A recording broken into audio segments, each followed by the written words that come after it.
Buenas noches, muy buenas noches.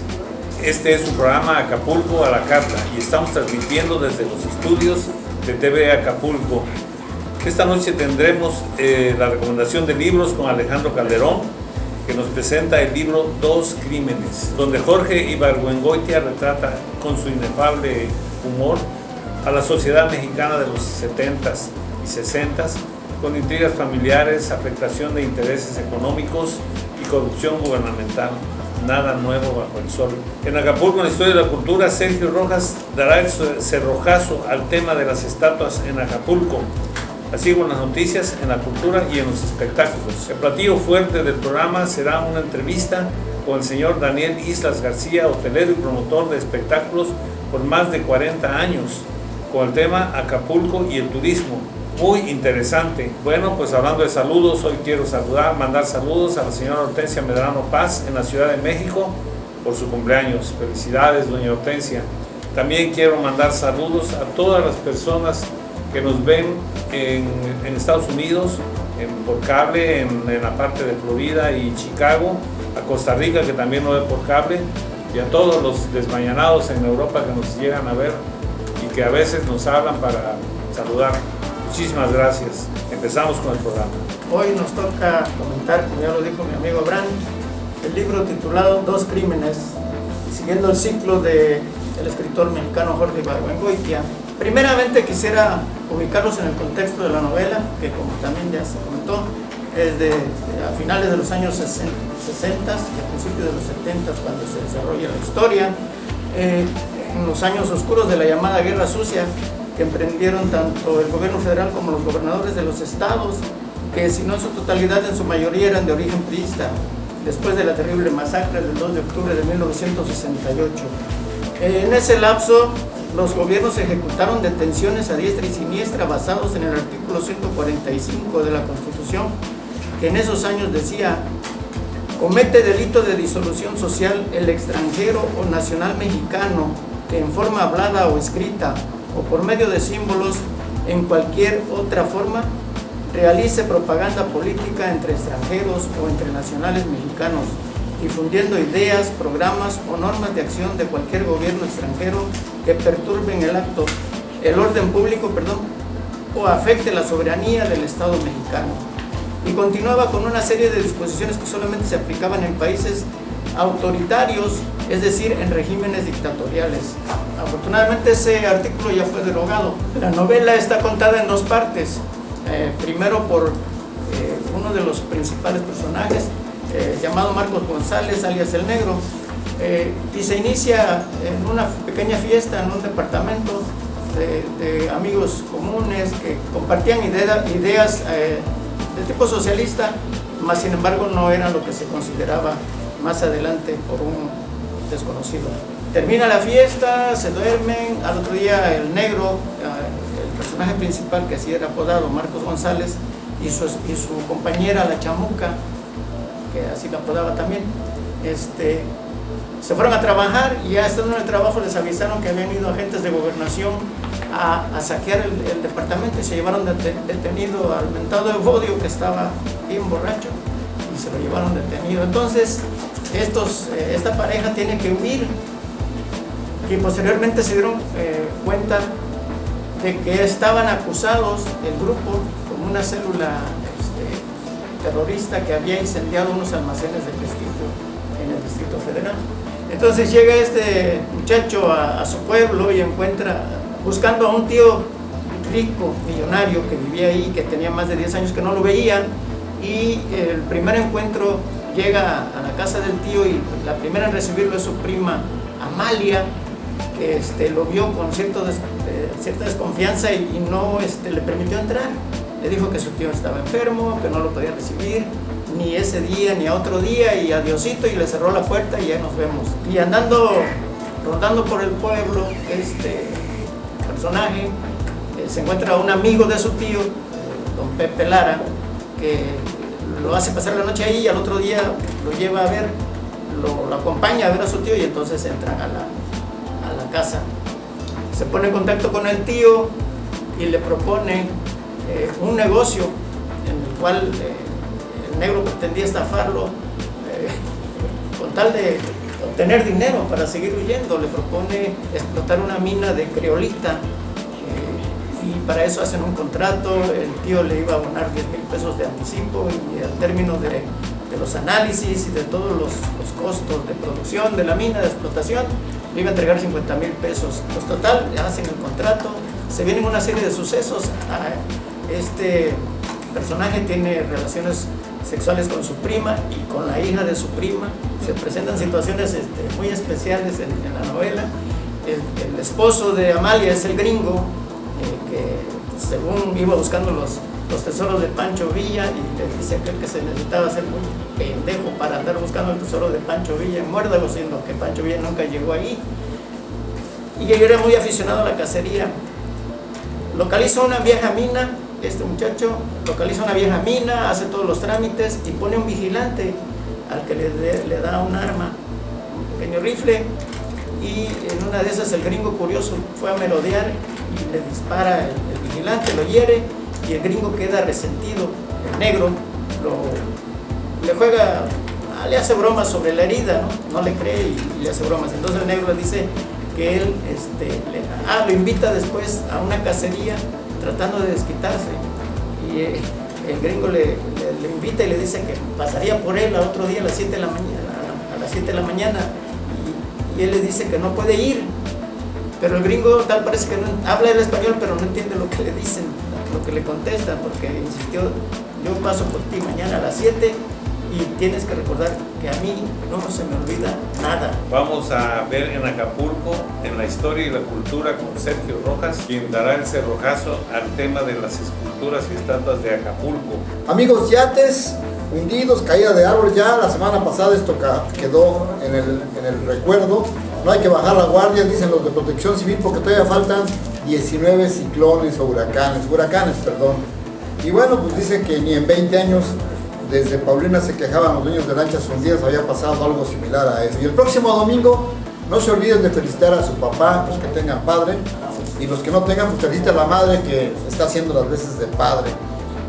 En toda América Latina, en toda Latinoamérica, la madre es más importante que el padre, y es cierto, es muy bueno para todos nosotros, pero también no se olviden que este concepto de festejo, pues también involucra a un pilar de la familia, que es el padre.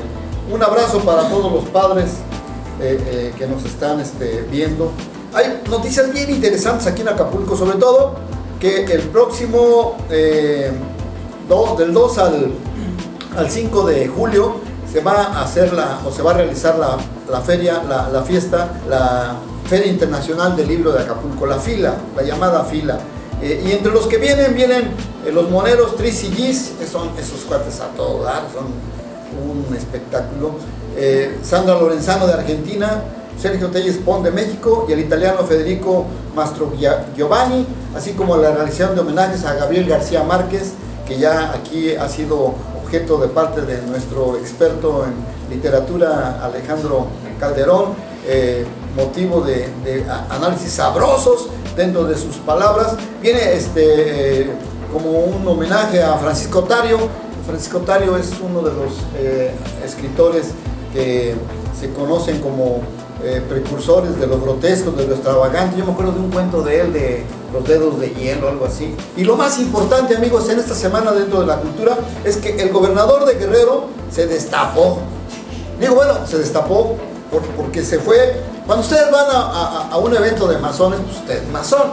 Cuando usted va a un evento de hombres, pues es hombre. Y el gobernador se fue a un evento de gays.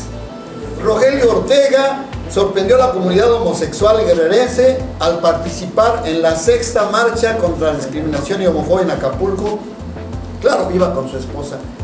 Pero bueno, pues hay veces en que uno se destapa y pues felicidades si es que ha salido del closet, si no, pues nada más estaba acompañándolos, realmente no es alguna cosa. Y dentro de lo que nos quedó pendiente de las esculturas, de las estatuas aquí en Acapulco, en el Parque de la Reina hay un obelisco a los niños héroes del castillo de Chapultepec, pero ahí lo importante es que ahí no había héroes, amigos. El único héroe, el que está allí, es Luis Felipe José Azueta Abad, que ese sí fue un verdadero héroe, que se la rifó frente a los gringos allá en Veracruz. le dispararon en las rodillas, en las piernas, en el codo, y él seguía disparando. Cuando los gringos, apantallados con este valor de este amigo que era acapulqueño, el monumento a la nao de China en la glorieta de la Quebrada es emblemático y es un monumento que está conmemorando a lo que fue durante casi 300 años, 200 y pico años, el monumento al principal galeón que comunicaba Acapulco con la parte sur de China y Filipinas. Nao es una abreviatura arcaica de navío, embarcación, y también está la estatua de Mahatma Gandhi.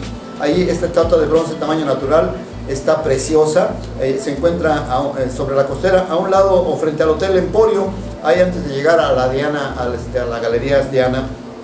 Es una estatua que muestra en bronce la grandeza de este hombre. Hay un obelisco José María Morelos y hay una estatua del faraón Tutmosis III en este intercambio que se lleva con algunas autoridades de otros países frente a la Casa de la Cultura del fraccionamiento Costa Azul. Y hay una estatua de una mujer muy hermosa, llena de carnes, que se llama así, Mi Bello Acapulco, Mi Bello y Lindo Acapulco. No tiene nombre, no sé quiénes son los escultores. Deberían de ponerles el nombre de las personas que hicieron las esculturas o las estatuas. Esta estatua no tiene nada que ver con esa que estaba allí en el fraccionamiento, en la vía rápida, que era la sirena costeña, que era una sirena robusta y era una mentada para las mujeres guerrerenses. Una escultura ícono aquí en Acapulco es la piñata. Está ahí frente a la terminal de los autobuses que van a México, a una de las terminales, y hay una fuente sin agua, pero tiene 6 puntas, muy interesante esta estatua. Ya estamos aquí de nueva cuenta, vamos a ir con el tema principal de hoy, que es una entrevista. Vamos a hablar sobre el turismo en Acapulco. Antes de presentar al señor Islas, voy a decir sus generales. Ha sido hotelero y restaurantero y promotor de espectáculos por más de 47 años, presidente de la Asociación de Hoteles y Moteles en Acapulco, tesorero y vicepresidente de la Cámara Nacional de Comercio de Acapulco, tesorero y presidente de la Cruz Roja Mexicana, Delegación Acapulco, y presidente de la Unión de Asociaciones de Charros del Estado. Y creo que el domingo hace tamales o algo así. Bienvenido, Héctor Daniel Islas. Mucho gusto.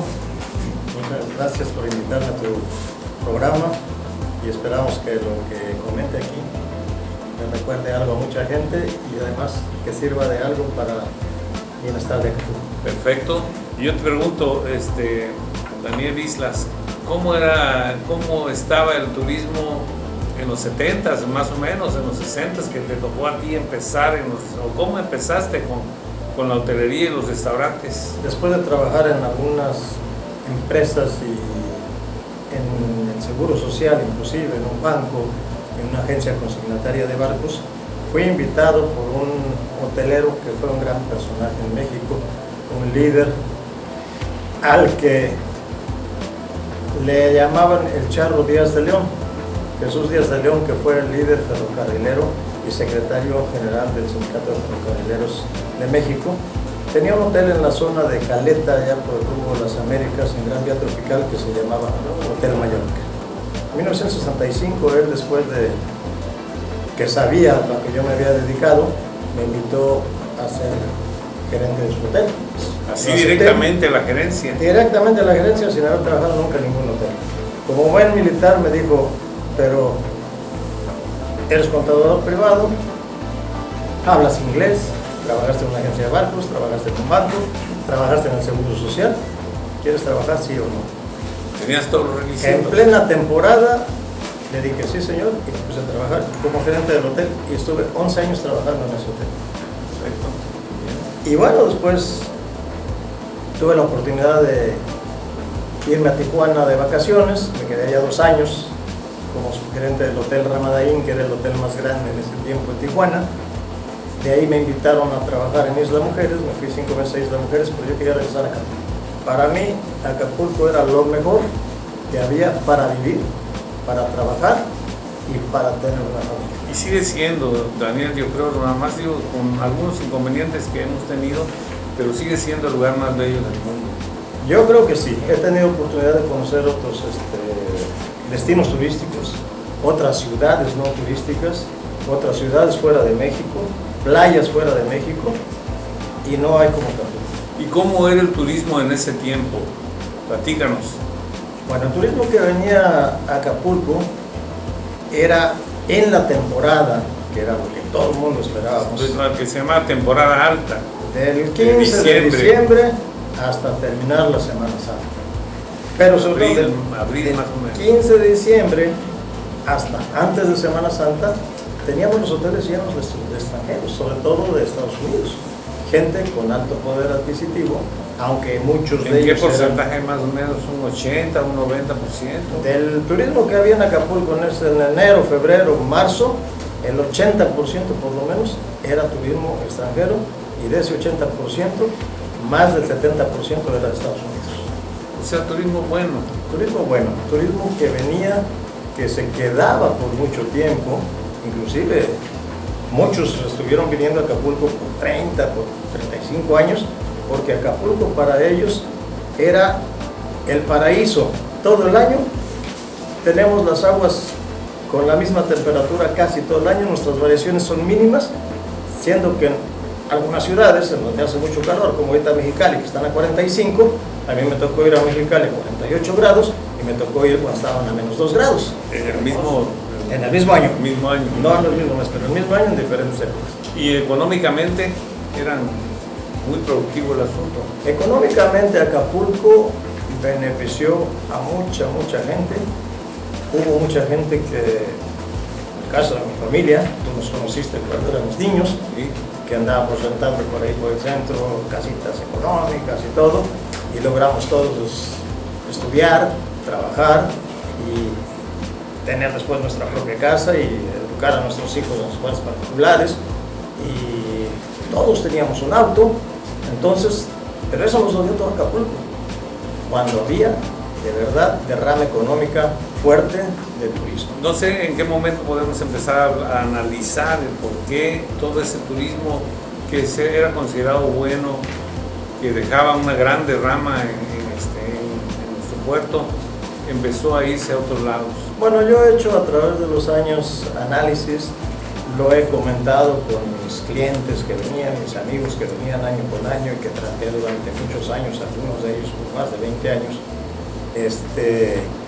Y la conclusión a la que yo he llegado es que Acapulco en los años 60, 70, por ejemplo, el ambulantaje en las playas y en la costera no existía, en las playas era folclórico para los turistas ver que pasaban por ahí vendiendo algo. O sea, vendían ropa de esas batitas de playa, La mayoría vendían collarcitos, collarcitos. a lo mejor papaya, mango, pero muy pocos, y pasaron por allá retirados a la orilla Y se les hablaba. de la ¿sí? franja de arena, donde estaban los camastros de los turistas, y el agua, pasaban caminando y les ofrecían de lejos, y si un turista les llamaba, se acercaban a venderles.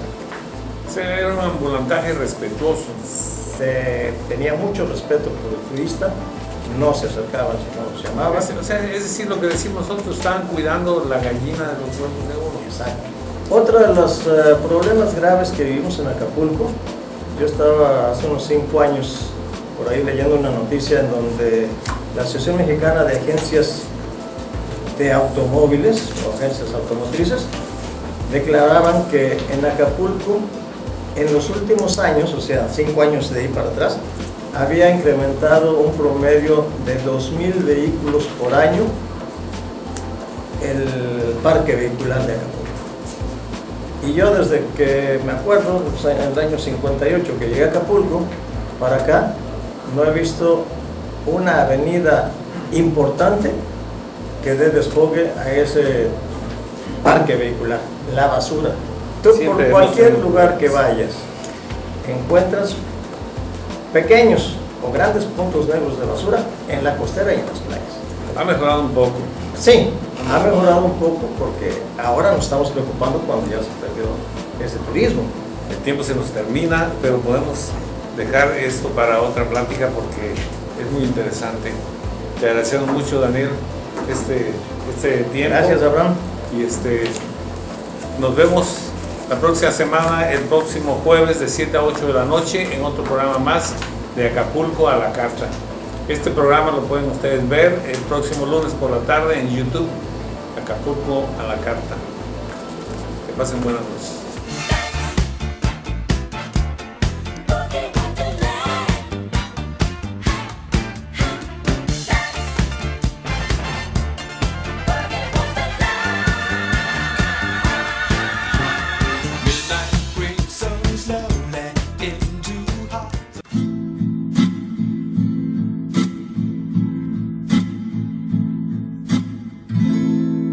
Padre es el soporte en nuestro hogar, el que se guarda los sentimientos en la profundidad de su alma, el que te da seguridad en tus horas de angustia.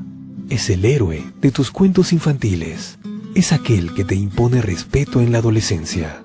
Pero si te fijas bien, cuánta ternura desprenden sus ojos al mirarnos. Es quizás el que no te prodiga de besos y abrazos como tu madre, pero en las noches cuando uno duerme, es el que se asoma con suavidad a tu cuarto y con suma delicadeza cubre nuestro cuerpo con la sábana que hemos enrollado a nuestros pies, mientras la emoción le nubla los ojos porque se siente tan orgulloso de tenernos.